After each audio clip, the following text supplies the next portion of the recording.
Assalamualaikum warahmatullahi wabarakatuh. Perkenalkan, nama saya Ali Fauzan Tanal dari Offering E, Prodi Pendidikan Akuntansi. Di sini, saya akan menjelaskan dan memberikan contoh terkait materi 8 keterampilan dalam mengajar.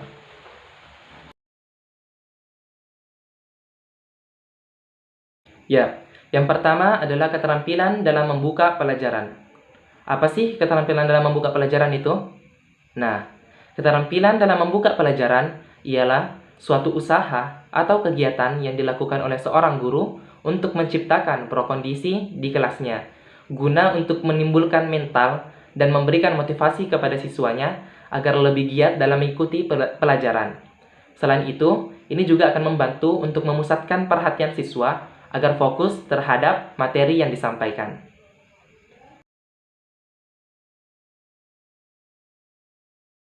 Assalamualaikum warahmatullahi wabarakatuh. Waalaikumsalam warahmatullahi wabarakatuh. Bagaimana kabarnya semuanya? Alhamdulillah baik, Pak. Oke, sudah sarapan semuanya? Sudah. Ya, jadi sebelum ke sekolah itu kalian semuanya harus sarapan dulu ya, supaya di dalam proses pembelajaran kalian semuanya tetap semangat. Baik, Pak. Oke, hari ini yang tidak hadir siapa? Hadir semua, Pak. Oke, kalau begitu Bapak absen dulu ya.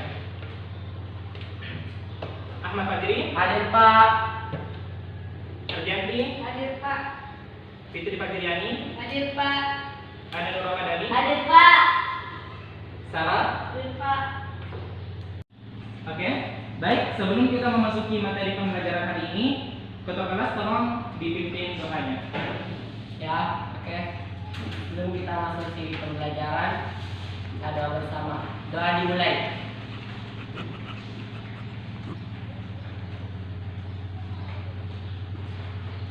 Doa selesai.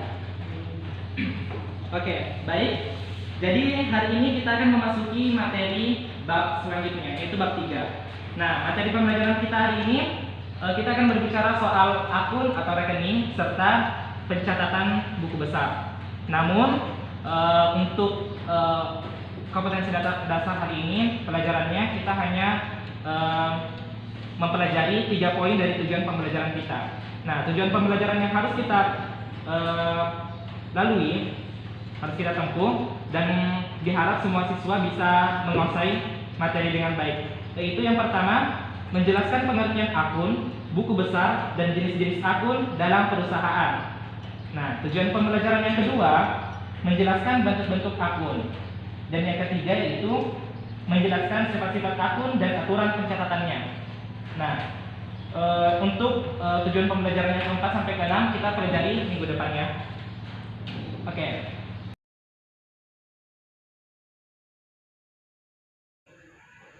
Yang kedua adalah keterampilan dalam menjelaskan. Keterampilan dalam menjelaskan merupakan suatu upaya yang dilakukan oleh seorang guru untuk menyajikan sebuah materi untuk disampaikan kepada siswa-siswanya. Nah, di dalam penyampaian materi ini, guru akan memberikan materi secara sistematis atau berurut, sehingga siswa dapat dengan mudah memahami materi. Nah, terdapat 2 komponen yang akan dilakukan seorang guru sebelum menjelaskan. Yang pertama, yaitu melakukan perencanaan atau menganalisis segala bentuk masalah-masalah yang akan menimbulkan atau yang akan mengganggu di dalam proses pembelajaran, khususnya dalam menjelaskan. Nah, yang kedua yaitu menyajikan atau menyiapkan materi-materi yang akan disampaikan.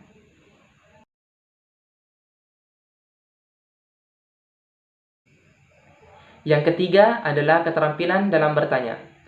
Keterampilan dalam bertanya merupakan bahasa verba yang dilakukan oleh seorang guru untuk meminta respon kepada siswanya, baik itu respon berupa pengetahuan, pendapat, dan atau untuk mengembalikan konsentrasi siswa terhadap materi pembelajaran. Nah, keterampilan dalam memberikan pertanyaan ini merupakan stimulus yang sangat efektif untuk mengasah pola pikir peserta didik.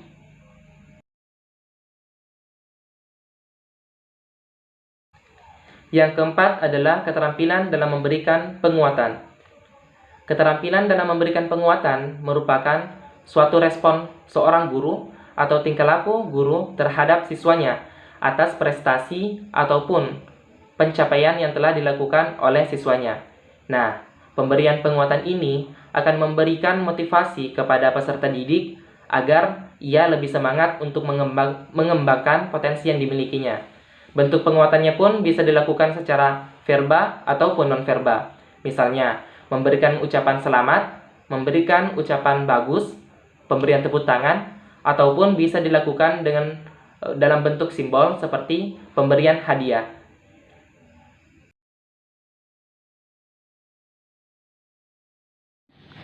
Oke, baik. Sebelum kita memasuki materi pembelajaran hari ini, sebelumnya saya ingin mengetes siswa-siswa sekalian yang sudah belajar di rumah siapa aja ya. Oke, sebelum itu, coba di antara kalian semuanya, siapa yang tahu pengertian akun? Saya, Pak. Ya, silakan, Kardianti. Akun atau rekening adalah suatu alat untuk mencatat transaksi-transaksi keuangan yang bersangkutan dengan aset, kewajiban, ekuitas, pendapatan, dan bebas perusahaan. Bagus. Berikan tepuk tangan kepada Kardianti. Oke.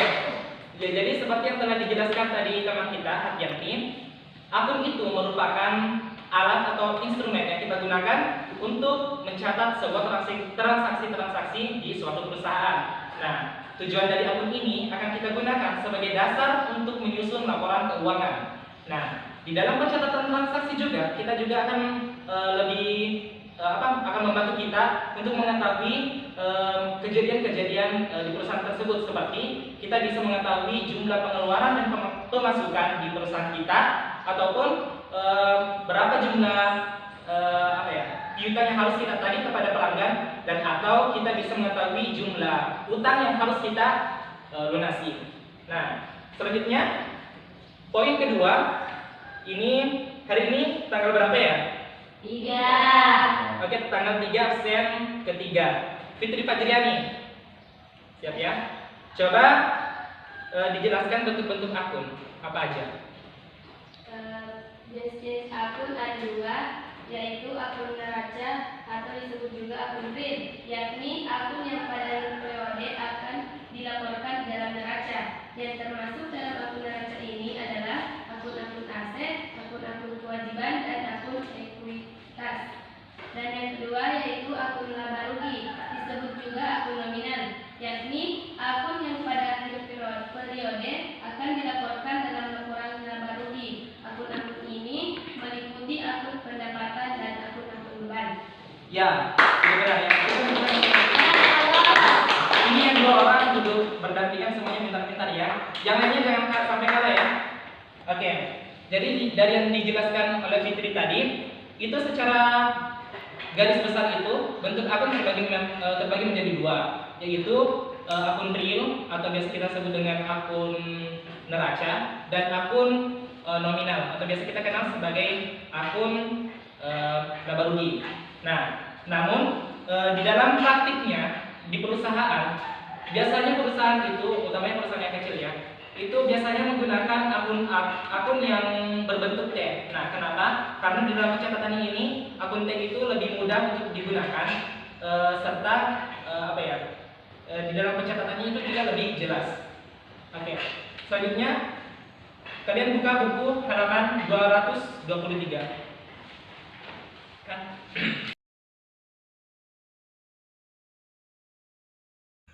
Yang kelima adalah keterampilan dalam mengadakan variasi.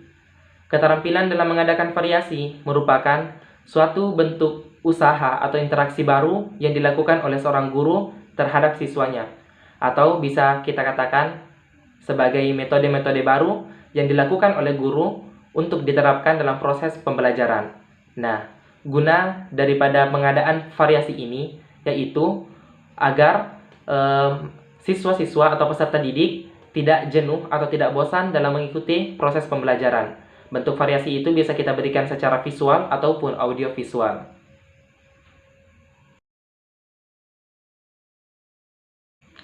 Yang keenam adalah keterampilan dalam membimbing diskusi kelompok kecil. Pembentukan kelompok di suatu kelas itu merupakan salah satu bentuk variasi yang dilakukan oleh seorang guru dalam proses pembelajaran.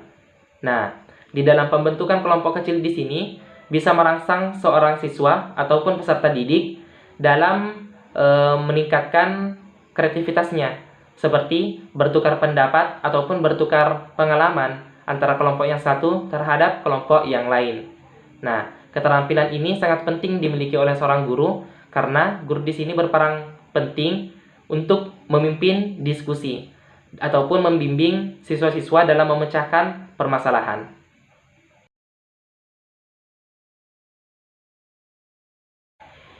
Yang ketujuh adalah keterampilan dalam mengelola kelas. Keterampilan dalam mengelola kelas di sini, guru diharapkan bisa menjadi manajer yang baik dalam memimpin proses pembelajaran. Guru di sini juga harus mampu dalam menciptakan suasana yang kondusif agar proses pembelajaran bisa berjalan dengan stabil dan lancar. Nah, di sini juga guru harus mampu meminimalisir kemungkinan terjadinya gangguan dalam proses pembelajaran.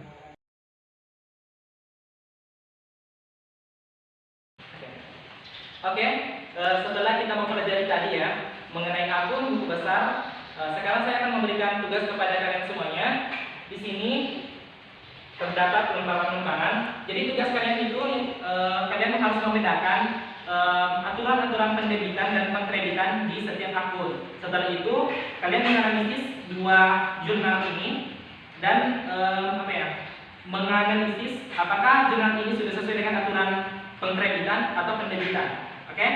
Jadi sebelum itu sekarang silakan membentuk dua kelompok dan setiap kelompok nanti satu perwakilan untuk mempresentasikan hasil kerja kelompoknya di depan. Oke.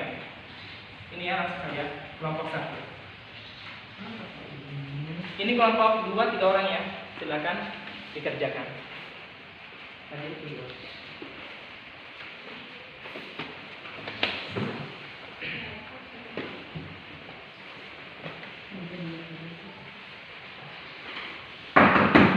Yang di belakang, tolong jangan tidur ya. Ini bisa mengganggu proses belajar mengajar. Tolong tugasnya dikerjakan.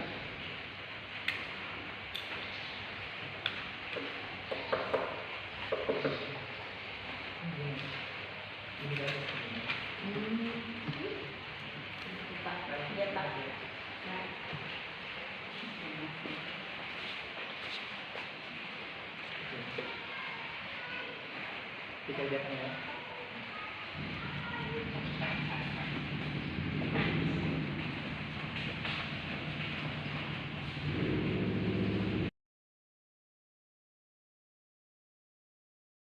Yang terakhir adalah keterampilan dalam menutup pelajaran. Keterampilan dalam menutup pelajaran merupakan suatu kegiatan yang akan dilakukan oleh seorang guru untuk mengakhiri proses belajar mengajar.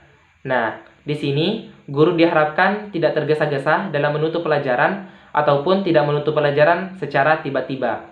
Artinya, guru harus memiliki perencanaan dalam proses closing. Misalnya, sebelum menutup pelajaran, guru harus memberikan simpulan atas materi-materi yang telah dipelajari. Selain itu, guru juga harus menyampaikan rencana-rencana pembelajaran berikutnya.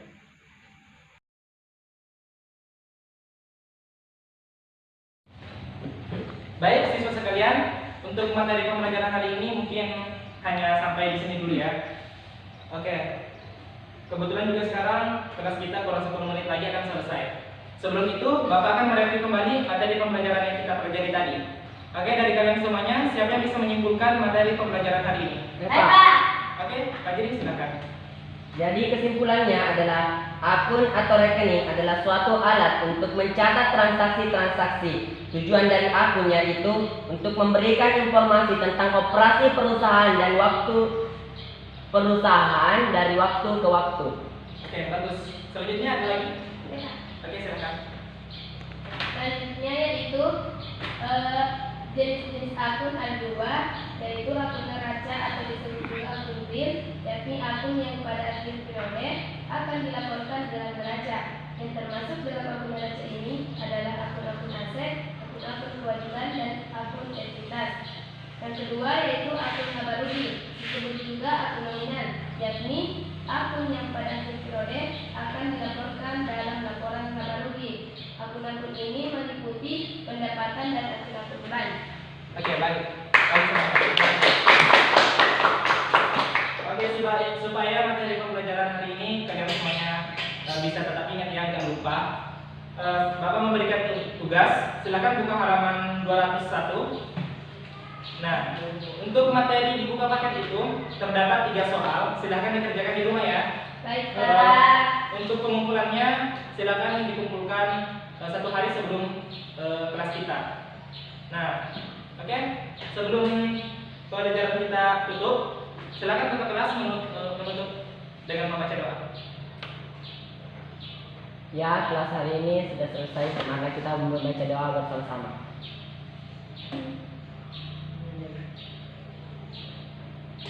Doa selesai. Oke, mungkin hanya ini yang dapat saya sampaikan tadi ya. Jika ada kesalahan itu dari Bapak sendiri, mohon maaf. Untuk tugas selanjutnya jangan sampai dilupa ya. Baik, Pak. Oke. Sekian. Wassalamualaikum warahmatullahi wabarakatuh. Waalaikumsalam